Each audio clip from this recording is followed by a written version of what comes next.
اعوذ باللہ من الشیطان الرجیم بسم اللہ الرحمن الرحیم۔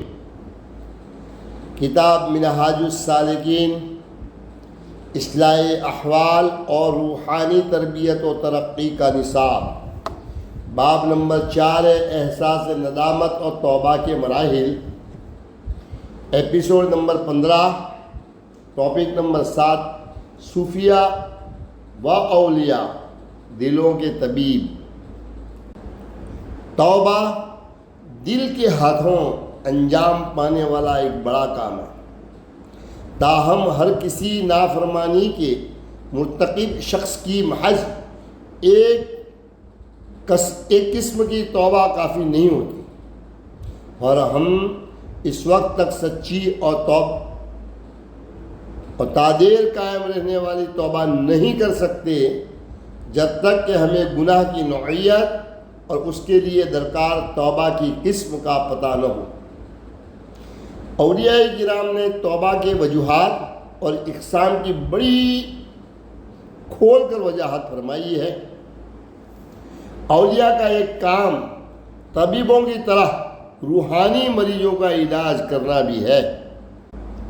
جیسے کوئی طبیب اپنے سب مریضوں کا علاج ایک ہی طرح سے نہیں کرتا، وہ کسی کو بغیر کوئی دوا دیے، کسی کو کوئی گولی دے کر اور کسی کو کوئی ٹکیا لگا کر ٹھیک کرتا ہے، اور پھر بھی اگر مرض بڑھتا جا رہا ہو تو اسے جراحی کا سہارا لینا پڑتا ہے۔ اسی طرح صوفی ولی بھی پہلے مرض کا پتہ چلا کر اس کا علاج تجویز فرماتے ہیں۔ انہوں نے روحانی امراض کی اقسام دریافت کر رکھی ہیں، اور وہ انہی کے مطابق ان کا علاج بھی کرتے ہیں۔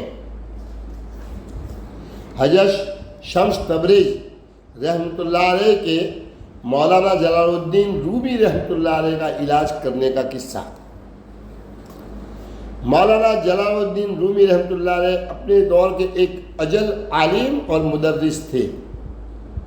ایک روز جب حضرت مولانا جلال الدین رومی وعظ فرما رہے تھے کہ حضرت شمس تبریز وہاں تشریف لائے، اور ان سے پوچھا، یہ سب کچھ کیا ہے کہ جسے تم پڑھا رہے ہو؟ یہ وہ ہے جو تمہاری سمجھ میں نہیں آ سکتا۔ رومی نے شمس تبریز کو جو بظاہر ایک دیوانہ نظر آ رہے تھے جواب دیا۔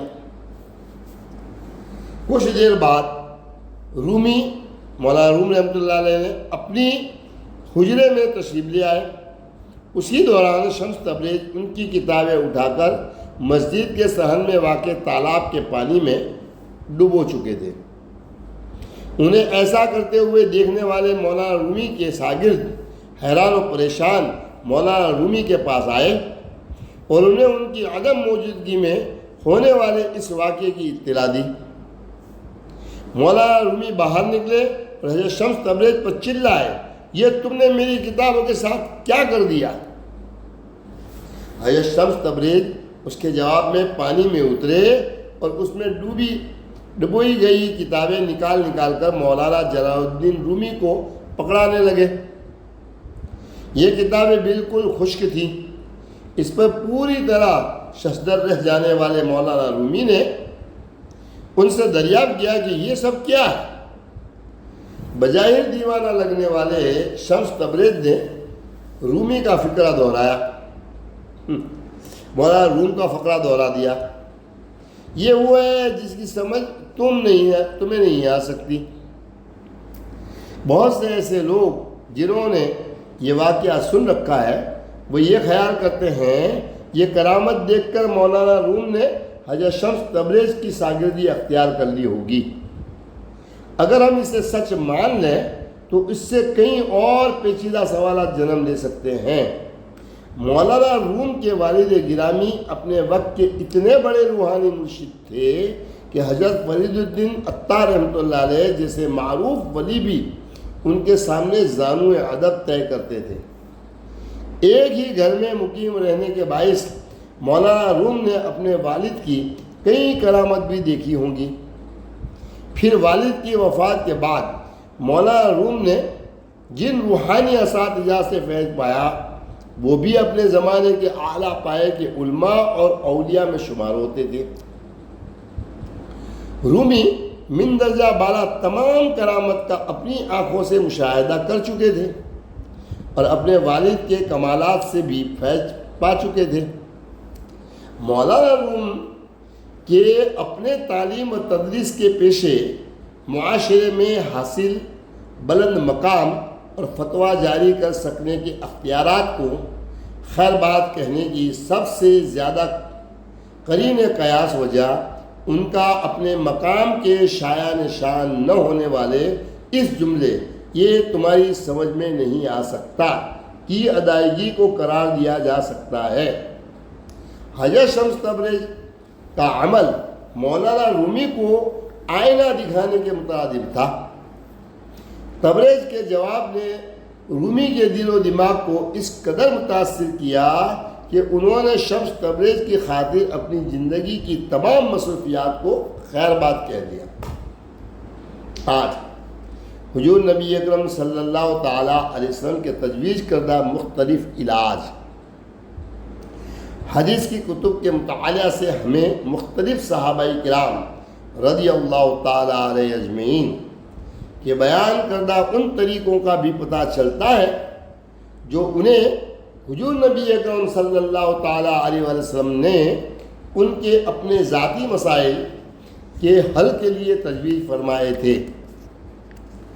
ان میں سے اکثر آپ صلی اللہ تعالیٰ علیہ وآلہ وسلم سے ایک ہی سوال کیا کرتے تھے، یا رسول اللہ ہمیں کوئی نصیحت فرمائے۔ لیکن حضور نبی اکرم صلی اللہ تعالیٰ علیہ وآلہ وسلم جو دل اور روح کے طبیب بھی تھے، ہر پوچھنے والے کو الگ جواب عنایت فرمایا کرتے تھے۔ حضرت ابو ہریرہ رضی اللہ تعالیٰ عنہ سے مروی ہے کہ ایک بار ایک شخص نے رسول اللہ صلی اللہ تعالیٰ علیہ وآلہ وسلم سے اسے کوئی نصیحت فرمانے کی گزارش کی۔ آپ صلی اللہ تعالیٰ علیہ وآلہ وسلم نے فرمایا غصہ نہ کیا کرو۔ اس کے بار بار پوچھنے پر بھی حضور نبی اکرم صلی اللہ تعالیٰ علیہ وسلم نے اسے یہی فرمایا غصہ نہ کیا کرو۔ حضرت معاذ بن جبل رضی اللہ تعالیٰ عنہ سے مروی ہے کہ جب رسول اللہ صلی اللہ تعالیٰ علیہ وسلم نے انہیں یمن روانہ فرمایا تو انہوں نے آپ صلی اللہ تعالیٰ علیہ وآلہ وسلم سے عرض کیا، یا رسول اللہ مجھے کوئی نصیحت فرمائیے۔ رسول اللہ صلی اللہ تعالیٰ علیہ وسلم نے فرمایا، اپنے دین پر خلوص دل سے قائم رہنا تمہارے تھوڑے سے کیے ہوئے کام کو بھی تمہارے لیے کافی بنا دے گا۔ حضرت ام انس رضی اللہ تعالیٰ عنہ سے مروی ہے کہ انہوں نے حضور نبی اکرم صلی اللہ تعالیٰ علیہ وآلہ وسلم سے عرض کیا، یا رسول اللہ مجھے کسی نصیحت سے سرفراز فرمائیے۔ آپ صلی اللہ تعالیٰ علیہ وآلہ وسلم نے فرمایا، گناہوں سے ہجرت کرو کہ یہ بہترین ہجرت ہے، اپنے فرائض پورے کرو کہ یہ بہترین جہاد ہے، اور اللہ تبارک و تعالیٰ کا ذکر بکثرت کیا کرو کیونکہ آپ کے پاس اللہ کو پیش کرنے کے لیے اس کے بکثرت ذکر کے علاوہ اور کوئی ایسی شے نہیں جو اسے بہت پسند ہو۔ حضرت ابو ہریرہ رضی اللہ تعالیٰ عنہ سے مروی ہے کہ ایک شخص نے رسول اللہ صلی اللہ تعالیٰ علیہ وآلہ وسلم سے عرض کیا، میں ایک سفر پر جانے کا ارادہ رکھتا ہوں، مجھے کوئی نصیحت فرمائیے۔ آپ صلی اللہ تعالیٰ علیہ وآلہ وسلم نے فرمایا، اللہ تبارک و تعالیٰ کے خوف کو اپنے دل میں برقرار رکھو اور ہر چڑھائی چڑھتے وقت اللہ اکبر اللہ اکبر، اللہ سب سے بڑا ہے، اللہ سب سے بڑا ہے کا ورد کرتے رہو۔ پھر جب وہ شخص آپ صلی اللہ تعالیٰ علیہ وآلہ وسلم سے رخصت ہوا تو آپ صلی اللہ تعالیٰ علیہ وسلم نے اس کے حق میں یہ دعا فرمائی، اے اللہ اس کے لیے فاصلوں کی لمبائی کم فرما دیجئے اور اس کے لیے سفر آسان بنا دیجئے۔ ٹاپک 9، سچی توبہ کی نشانیاں۔ توبہ کرنے اور سچے دل سے اپنی طرف پلٹنے میں مومنین کی حوصلہ افزائی کے لیے اللہ تعالیٰ نے قرآن مجید میں ارشاد فرمایا ہے، یا ایھا الذین آمنوا توبوا الی اللہ توبۃ نصوحا، اے ایمان والو تم اللہ کے حضور رجوع کامل سے خالص توبہ کر لو۔ مفسر قرآن حضرت عبداللہ بن عباس رضی اللہ تعالی عنہ نے من درجہ بالا آیات کی تشریح کرتے ہوئے فرمایا ہے کہ انسان صرف اسی صورت میں خالص توبہ کے لیے اللہ سے رجوع کر سکتا ہے جب وہ اپنے دل کی گہرائیوں سے سچائی اور خلوص کے ساتھ اپنے گناہوں پر نادم ہوں۔ اس کا مطلب یہ ہے کہ کسی کا اپنے دل میں افسوس اور ندامت محسوس کرنا، زبان سے معافی مانگنا اور اس گناہ کو ترک کر دینا جس کی معافی کا وہ طلبگار ہے، اور آئندہ اسے کبھی نہ کرنے کا مصمم ارادہ کرنا، یہ توبہ کے سنگھائے میل ہیں۔ اگر ان تینوں عناصر یعنی ندامت محسوس کرنا، معافی کی دعا کرنا اور پھر کبھی ایسا نہ کرنے کا عہد کرنا میں سے ایک بھی موجود نہ ہو تو توبہ ناقص رہتی ہے۔ بصرہ کے مشہور صوفی اور اللہ کے ولیہ خاتون حضرت رابعہ بصریہ رحمۃ اللہ علیہ فرماتی ہے کہ ہمارا اللہ تعالیٰ سے معافی مانگنے کا عمل بھرپور توبہ کا تقاضا کرتا ہے۔ ہم دن رات اس کی بارگاہ سے معافی کے خواستگار رہتے ہیں، لیکن ہمارا عمل ہمارے کہے گئے الفاظ کے برعکس ہوتا ہے۔ اللہ تعالیٰ کا قرآن مجید میں یہ فرمان ہے، یا ایھا الذین آمنوا لم تقولون ما لا تفعلون کبر مقتا عند اللہ ان تقولوا ما لا تفعلون، اے ایمان والو تم وہ باتیں کیوں کہتے ہو جو کرتے نہیں؟ اللہ کے نزدیک بہت سخت ناپسندیدہ بات ہے کہ تم وہ بات کہو جو خود نہیں کرتے۔ توبہ دل میں شرمندگی محسوس کرنے اور پھر کبھی ایسا برا کام نہ کرنے کے عہد کا نام ہے۔ ایسا کرنا اللہ تعالیٰ سے عہد سکنی ہوگی جو اپنے طور پر ایک بہت بڑا گناہ ہے۔ ٹاپک 10، گناہوں کے اقسام کو سمجھنے کی اہمیت۔ گناہ کی سنگینی کو سمجھنا رسمی طور پر اس کی معافی مانگتے رہنے سے زیادہ اہمیت رکھتا ہے۔ بعض اوقات ہم لاشعوری طور پر زنا اور سود جیسے سنگین گناہوں سے بھی زیادہ ہلاکت خیز گناہ کر ڈالتے ہیں، جیسے کہ کسی کی غیبت کرنا۔ زنا اور بدکاری سے بھی بڑا گناہ ہے، اور فرض نماز کا چھوڑنا فرض روزہ چھوڑنے سے بھی بڑا گناہ ہے۔ ہم غیبت اور نماز چھوڑنے جیسے گناہوں کو تو نظر انداز کرتے رہتے ہیں، لیکن زنا اور روزہ نہ رکھنے کو بڑی سنجیدگی سے لیتے ہیں۔ جب ہم متعدد غیر شرعی کاموں کی اصل نوعیت سے واقف ہی نہیں ہوں گے تو ظاہر ہے ہم ان سے بچنے کو بھی اہمیت نہیں دیں گے۔ گناہوں کے کاموں کی درجہ بندی، بیمار کردار کے خواص جنہیں تشخیصی خواص بھی کہا جا سکتا ہے اور جو انسانی نفس کی بیماریوں کو جنم دیتے ہیں کہ اس کی بنیاد پر کی جاتی ہے۔ 11، انسانی نفس کی تشخیصی خواص۔ کردار کے خواص کی مندرجہ ذیل 4 اقسام کی پہچان ہمیں لوگوں کو سمجھنے میں مدد دینے کے علاوہ گناہوں میں ڈوبے ہوئے افراد کے روحانی علاج میں آسانی بھی فراہم کرتی ہے۔ ایک بد کلام و بد خواہ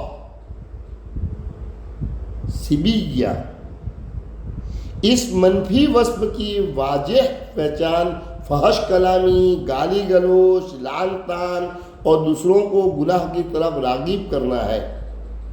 ایسا شخص دوسروں سے ہر وقت جھگڑا کرنے کے لیے تیار رہتا ہے اور بلا وجہ غصے میں آ جاتا ہے۔ ایسے شخص کو دوسروں پر اعتماد نہیں ہوتا اور دوسروں کو نقصان پہنچانے کے لیے اپنے دل میں بغض، بدخواہی، حسد اور سازشیں پالتا رہتا ہے۔ وہ اپنی غلطی تسلیم نہیں کرتا۔ جب یہ بری عادتیں پختہ ہو جاتی ہیں تو پھر کوئی بھی ایسا مرد یا عورت ایسی اخلاقی پستی کا شکار ہو جاتے ہیں کہ چوری، اسلحہ کے زور پر لوٹ مار، بھتہ گوری، دوسروں کا مال ہتھیانے اور معصوم لوگوں کی جان لینے میں انہیں کوئی عار محسوس نہیں ہوتا۔ یہ طبع مزید برائیوں کا شکار ہونے کا نقطۂ آغاز ہوتی ہے۔ 2.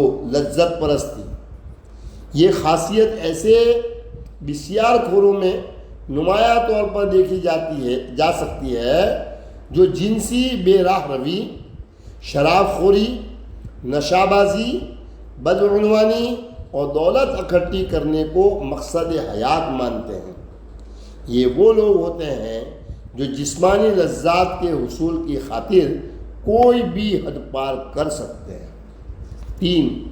شیطان صفت، شیطنیت، اس خاصیت کا اظہار کینہ پروری، حکومتی، سرکشی، دھوکہ دہی، بدنیتی اور منافقت پر مبنی افعال کی انجام دہی سے ہوتا ہے۔ پہلی 2 خاصیتیں کسی بھی شخص کو بے خوف حملہ آور بنا دیتی ہے۔ اسے کسی پردہ پوشی کی حاجت نہیں ہوتی اور وہ ایک کھلا مجرم ہوتا ہے، جبکہ شیطان صفت خاصیتوں کا حامل شخص پردے میں رہ کر بحروب بھر کر دھوکے، فریب اور سازشی طریقوں سے اپنے مقاصد کی تکمیل کرتا ہے۔ خود پسندی اور انا پرستی، ربوبیہ، جب کوئی با اختیار ہو اور خود کو سمجھے کہ وہ کوئی بڑی اہم شخصیت بن گیا ہے تو وہ خود پسند اور متکبر ہو جاتا ہے۔ وہ اپنے آپ کو رب سمجھنے لگتا ہے۔ وہ انا پرست اور خوش آمد پسند ہو جاتا ہے۔ اسے خوش آمدی اچھے لگتے ہیں، جبکہ اس کی بڑائی کو تسلیم نہ کرنے والے اسے قابل نفرت لگتے ہیں۔ اس کے آنے پر کھڑا ہو جانے والا اسے بہت اچھا لگتا ہے، جبکہ اس کی آمد کو نظر انداز کرنے والے کو وہ نفرت سے دیکھنے لگتا ہے۔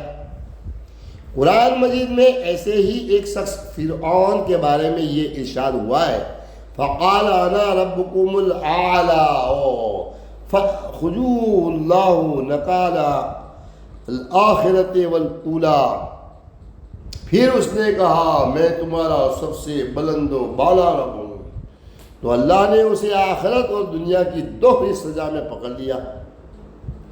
اللہ تعالیٰ ہم سے چاہتا ہے کہ ہم عاجزی سیکھیں اور عاجزی و انکساری کی زندگی گزاریں۔ حضرت عیاض بن حمار المجعشی رضی اللہ تعالی عنہ سے مروی ہے کہ حضور نبی اکرم صلی اللہ تعالی علیہ وآلہ وسلم نے ارشاد فرمایا کہ بے شک اللہ تعالیٰ نے میری طرف وحی کی ہے کہ تم عز و انکسار اختیار کرو یہاں تک کہ کوئی کسی پر فخر نہ کرے۔ چونکہ متکبر اور خود پسند لوگ جنت میں داخل نہیں ہونے دیے جائیں گے، اس لیے حضور نبی اکرم صلی اللہ تعالیٰ علیہ وآلہ وسلم نے قبل از وقت ایسے لوگوں کو ان کی اس برائی کے خلاف خبردار فرمایا ہے۔ حضرت ابو ہریرہ رضی اللہ تعالیٰ عنہ سے مروی ہے کہ رسول اللہ صلی اللہ تعالیٰ علیہ وآلہ وسلم نے فرمایا، ایک دوسرے سے حسد نہ کرو، ایک دوسرے کو دھوکہ نہ دو، ایک دوسرے سے بغض نہ رکھو، ایک دوسرے سے رخ نہ موڑو، تم میں سے کوئی شخص دوسرے کے سودے پر اپنا سودا نہ کرے۔ اے اللہ تعالیٰ کے بندو، باہم بھائی بھائی ہو جاؤ۔ مسلمان کا بھائی ہے، وہ اس پر نہ تو ظلم کرتا ہے اور نہ اسے ذلیل کرتا ہے اور نہ ہی اسے حقیر سمجھتا ہے۔ تقویٰ اور پرہیزگاری یہاں ہے۔ اور آپ صلی اللہ تعالیٰ علیہ وآلہ وسلم نے 3 مرتبہ اپنے سینے اقدس کی طرف اشارہ فرمایا۔ کسی مسلمان کے لیے اتنی برائی کافی ہے کہ وہ اپنے کسی مسلمان بھائی کو حقیر سمجھے۔ ایک مسلمان پر دوسرے کا خون، اس کا مال اور اس کی عزت و آبرو پامال کرنا حرام ہے۔ اگرچہ عام لوگ متکبرانہ برتاؤ کو سنگین گناہ نہیں سمجھتے، حالانکہ یہ در حقیقت ایک ایسا قابل نفرت رویہ ہے جو بالآخر ان کی تباہی پر منتج ہوتا ہے۔ یہ بت پرستی کی ہی ایک شکل ہے۔ تکبر کی بیماری کے شکار افراد کے اندر ایک فرعون چھپا بیٹھا ہوتا ہے۔ یہاں سے انشاءاللہ تعالی کل آگے کے ایپیسوڈ میں۔ السلام علیکم ورحمۃ اللہ وبرکاتہ۔